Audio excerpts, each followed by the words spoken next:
Welcome folders, brand new series on how to be an origami YouTuber. I also got, if you didn't notice in the the Instagram video I posted, I got a brand new haircut. I feel fresh as Right, so basically this is going to be a setup on how to be an origami YouTuber. The idea for this video was given to me by Nicholas Ridiculous on Instagram. So you're going to be plugged in the description and in the video, so make sure to go follow and support him. He gave me that idea for this video a few months ago. I'm only just getting to making it and starting it now. So this is going to be the setup, the main setup for general folding and recording as well. So both purposes are all here. So as you know, this is where I record. This is the full shebang right here. Everything I use to record videos and to just fold in general. So first of all, you probably already know this brand smooth, I was going to say brand new table, but I've had it for years. I can't remember what make it is, but smooth wood table. I've always folded on wood. I don't know of any folders that fold on glass. I could imagine that being very cold most of the time when you've got your arm on it and I just feel freezing. Where this is, because it's a wood, it's like an ambient temperature and it's perfect. Even at night, if I'm folding at midnight, 2 in the morning, it's still perfect temperature to fold. And yeah, does anyone fold on glass? And if you do, how do you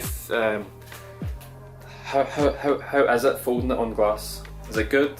Is it cold? Basically, how is it? Also, Whooper is just outside. Because it's pouring, he tries to take shelter. Yeah, the rain is really heavy, so he's sitting right there. But yeah, how is it folding on glass? I don't know. I've never done it before, so I'm not entirely sure. Anyway, this is the table. I always fold on a table, and I always sit down when I fold. The only time when I stand folding is if I'm doing large creases, like just say the paper is the size of this table, then I need to make a crease from here to here. Then I'm going to stand up, measure to make sure it's all the same height, length, etc., and then fold it. So I only basically stand and make the first X amount of creases. So once the paper gets small enough that I see fit to sit down and then continue, then I'll do that. But most of the time it's sitting, and I know quite a few folders that fold while hunched over, not sitting down or standing, or like on the knees, on the floor. Like, how do you do that? I have no idea. When I fold with like the first few creases, like a grid, make the first X amount of divisions, I'll do it standing, and then that'll probably take me 10-15 minutes max. After that, my back is aching me, then I really need to sit down. So I don't know how folders do it standing up, like for hours, or on the knees, on the floor, crouched over. So if you do that, then share your insights on how to do it, how to make it easier. That would really help people that are doing that. But if you are looking to basically upgrade, definitely get a table. It doesn't need to be wood, it can be anything, something that you can sit on and then obviously lean on to fold. It's night and day, it's so much better. Personally, that's just my opinion. Right, so you already know the table, you know I sit and fold. Now for lighting, I have these newer lights. They're not new, that is the name of it, newer. In fact, it's too dark. Show you from this angle. So they are called newer lights. Bought from Amazon quite a few years ago, and I got these lights when I started to progress into harder models, when I realised that the dining room lights, they weren't bright enough to help me see what I'm doing. So I bought two of these lights, and they are, again, night and day. They are so good. They provide clean, natural white light, which allows you to see the creases more clearer, make them more clear, do harder moves. Like if you're doing a complicated sink, you have the purest light throughout the entire day that you have these on, so they give you the best lighting source to see what it is you're doing, and then that'll help you get more accurate. So if you're looking to get better lights, I would definitely recommend newer ones, again on Amazon or eBay. You don't need to get those ones, it can be any lights whatsoever. So they definitely provide really good sourcing, and it's a massive improvement. It's really helped me over the years. But they're quite big as well. You can fold these, pack them up and put them away, but to do that every time I record a video, it's not going to be that much fun having to pack it and unpack it every time. So basically once I finish using them, I'll just face them like that, put them against the wall, and then when I need to use them, I'll just move it like that. And it's that simple. But again, they are quite big, so if you are looking for new lights, then have a good look at ones that you would like. Find ones that you would like to have, and then go through the pros and cons of them to see which ones would suit you, because if you don't have that much space wherever it is you fold, then lights as big as these may not be that useful. Wait, I'm just going to have a look around. He's wanting it. In you come, wet cat. Oh, he's so good. So it's important to pick the right lights as well.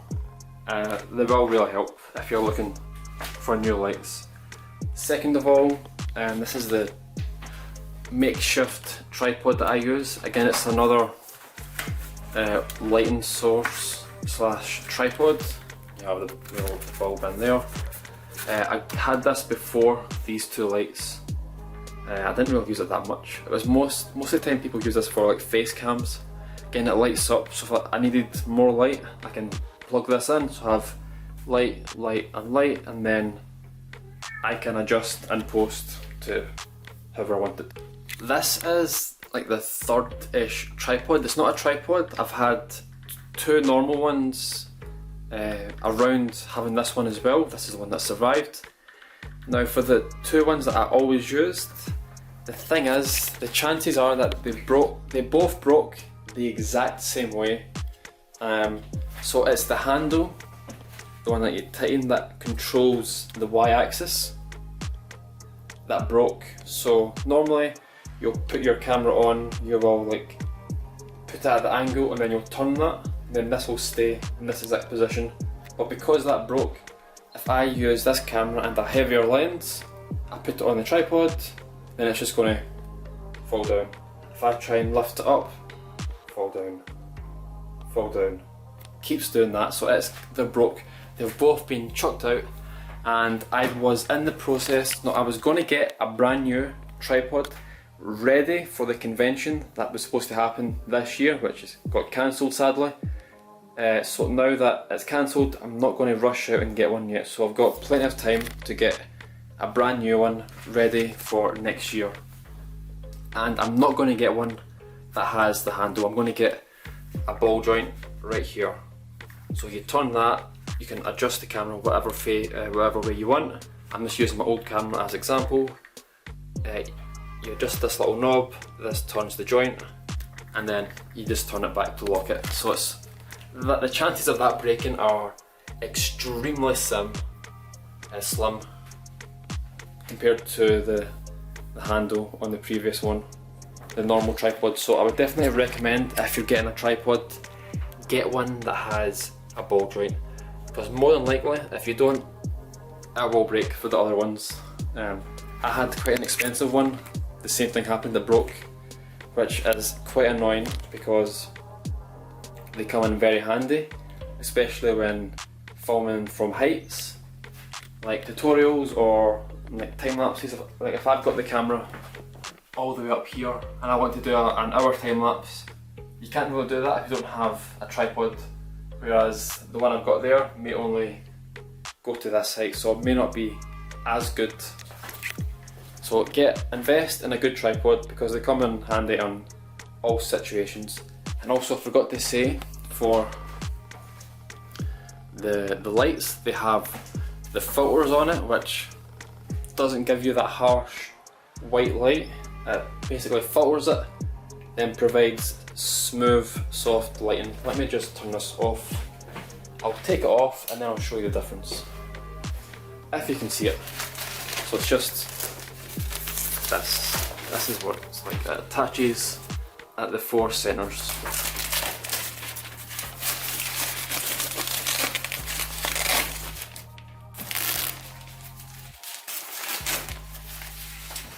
So before I turn it on, these lights, now the bulbs are massive. These are absolutely massive, bigger than my hand, like near enough bigger. They provide, I don't even know how many watts it is, but yeah, they provide that. So they're extremely powerful lights, really good as well. Let me see it light up. Yeah, I'll go show it up. So that's basically what it's like. Battery's going to die. God damn it. Anyway, so what is next? Yes, if I'm going to stream, then I will be using this. I will be using this attachment, which I'll screw into the knob, and then put my phone and then stream from that, from here. And then I'll watch the stream on my tablet, on the Joby GorillaPod. Super handy as well. This is what I use to vlog and record videos at the convention. It's super useful, small, compact, strong, really worth every penny that you spend on gear like this, and it is extremely useful as well. I think I just said that, but just to show you, it's also got a ball joint as well, and a spirit level right here, so if you want to have it completely smooth, and then you can easily use that as well, though I've never really had to use that so far, but it comes in really handy if that is what you need to do. If you want to get that neat angle, then that will help. So that is, I think, the basic setup for recording. Oh yeah, I forgot to say as well, it's important that for me when recording, because I'm sitting there, this will be over my right shoulder. Now at the position, wait there, let me just come round. Right, I'm going to change the battery and then I'll record this last part. I don't want it to cut out, just in case. Right, battery is changed, so let me just come round here. So this is the general angle that I'll record, as you all know. So the important thing is, when you have the camera at this position, over either shoulder, you can see the screen when it's recording, so that helps you to decide if the angle is good enough. Is the lighting right? Do I need to swap shoulders to try and match or counter lighting that's too strong? It helps you to adjust the zoom in, so if I need to zoom in, then I can do that, but just say I've zoomed in too much. Oh no, I've zoomed in too much. It's all blurry, and then I can just zoom out. Because the last thing that you want to do is record with the camera too high, then just say it was completely blurry for the hour long recording that you've done. Then you went, exported the footage into your program, watched it, and then it's all blurry. You just wasted an hour of your time. maybe in a model that you can't do again, you don't want to make the paper for, etc. So it's important that if you can see the screen, then you can make fine adjustments. So that's why I always record over my shoulder. I don't think I would ever like have the camera straight up. Only if I was doing like things with big sheets of paper or large creases, etc. But I'm not a fan of that because I can't see the screen. I can't tell if the camera's cut out or the battery's died, even though it said it's full, etc. Anything could happen when you don't know that. You'd probably need to buy an external monitor, which you could probably plug into the top of your camera, or get one that can have a cable coming from the camera, just say like the monitor's here. You could have the cable from your camera up here into this so that you can see what you're recording, and then you can like adjust from here. And then you can watch a monitor as you zoom in to see if you're close enough, etc. Yeah, so that may be something I might invest in as well. That could come in really handy. But once I get a proper tripod, an actual really good tripod, I'll look into getting a monitor. So this is part one finished. I've only covered the general recording and folding setup. If you have any ideas that you'd like me to cover in the future videos, leave a comment and I will do that, because I have, pardon me, so many ideas. So we have video equipment, types of videos, how to do thumbnails, and a lot more that I will cover. So I will try and cover as much as possible to make it as easy as possible for those that want to start making videos, and try and give you as much info as possible, because it will really come in handy.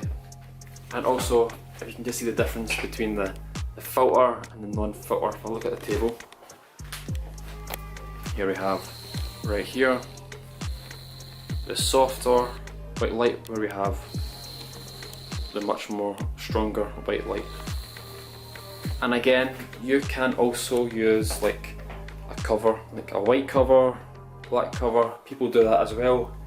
I tend to not do that because honestly I find that having something completely white is like this sort of mundane thing. It's the norm in recording.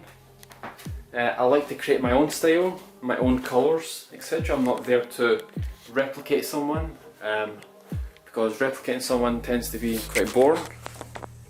That's just for me, honestly, but I like to try and create it unique, keep to myself and go from there. So that really does make a big difference in who you are, what your style is, what you record, etc. So I hope that this video was insightful to you. I hope you learned from it. If you have any questions, again, feel free to comment them below and I will do everything I can. I will answer as much as possible. So thank you so much everyone. I will see you in the next.